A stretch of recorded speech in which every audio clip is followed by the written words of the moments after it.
नमस्कार मंडळी, पुन्हा एकदा स्वागत करतो तुमचं आपल्या एका नवीन व्हिडिओमध्ये. मित्रांनो, आज स्वाभिमानी केसरी भव्य दिव्य ओपन बैलगाडी शर्यत मैदान संपन्न झालं आहे. या मैदानात महारथी, टॉपच्या नंदी तसेच नवीन चेहरे मित्रांनो विविध भागातून टॉपच्या नंदीसुद्धा मित्रांनो या मैदानात दाखल झाले आहेत. मित्रांनो, आजच्या मैदानामध्ये आपल्या सर्वांचा लाडका दशमिंद केसरी बकासूर आणि विठ्ठल नानांचा तेजा ही गाडी गट क्रमांक 8मध्ये तास क्रमांक 5वरून मित्रांनो गटपात झाली आहे.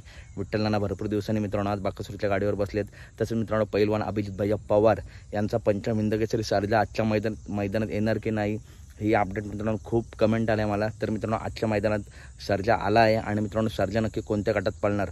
तर मित्रांनो, पैलवान अभिजित भैया पवार यांच्या नावाने चिठ्ठी निघाली गट क्रमांक 29मध्ये तास क्रमांक 3वरती. या गटात आपल्याला सर्जा पळताना दिसेल. पायऱ्याबद्दल अजूनही अपडेट नाही, परंतु गट क्रमांक 19मध्ये तास क्रमांक 3मध्ये ही चिठ्ठी निघाली. त्याच्यामुळे मित्रांनो सर्जा आज आपल्याला नक्कीच पळताना दिसेल. सर्जा किंवा बाईजा या दोन नंदींपैकी एक नंदी आज आपल्याला पळताना दिसेल. तर कशी वाटली व्हिडिओ आवडली असेल तर नक्की व्हिडिओ लाईक करा, चॅनलला सबस्क्राईब करा. व्हिडिओ पुढच्या व्हिडिओमध्ये. धन्यवाद.